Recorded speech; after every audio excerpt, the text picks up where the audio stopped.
Loh, saya ngapain ngeluarin uang 10 juta buat ibu? Udah kasihin orang miskin aja yang lain.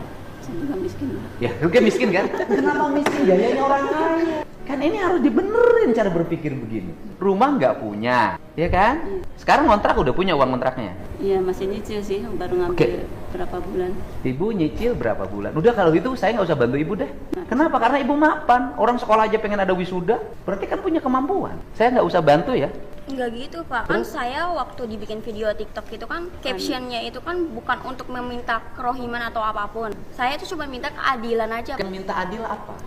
Waktu digusur itu tuh nggak ada musyawarah, cuman ada satpol pp datang, cuman Pertanyaan, ngasih. Anda tinggal di tanah orang. Saya balik pertanyaannya, tinggal di tanah orang lain harus bayar nggak sama yang punya tanah? Bayar. Kalau saya balik nuntut, Pemdanya suruh minta tagihan, dihitung berapa tahun ke belakang, bayar tiap tahun. Ya Bapak kan bisa lihat dulu latar belakang saya, misalnya saya miskin atau enggak, terus mampu bayar Ya enggak? kamu miskin nggak? Iya, Miskin. saya mengakui. Kenapa miskin? Pengen hidup bergaya, sekolah harus ada perpisahan. Ya kan kamu merasa miskin. Kenapa orang miskin nggak prihatin? Gini Pak, mohon maaf ya Pak ya.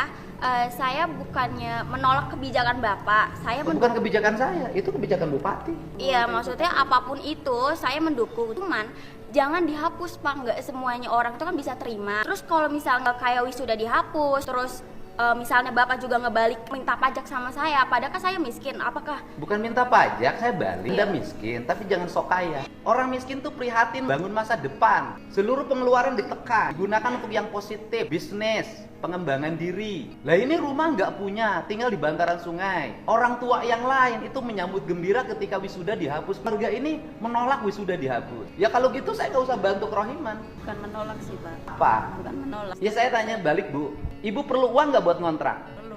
Kalau ibu buat ngontrak aja nggak punya, ngapain protes-protes wisuda harus ada? Kan logikanya harus dipakai. Hidup tuh jangan sombong gitu loh. Ibu buat ngontrak aja nggak punya, tapi ibu merasa bahwa wisuda lebih penting mana? Kontrak untuk tempat tinggal apa wisuda? Tempat tinggal Pak. Iya loh. Anda teriak-teriak nggak punya untuk ngontrak, tapi satu sisi anaknya protes harus ada wisuda. Saya kan pusing dengerinnya. Ini kan ibunya mendukung, Pak. Iya, iya. Ibu mendukung saya, ibu saya tanya semua. Ibu setuju nggak kebijakan saya sekolah nggak usah ada wisuda, nggak usah ada studi tour biar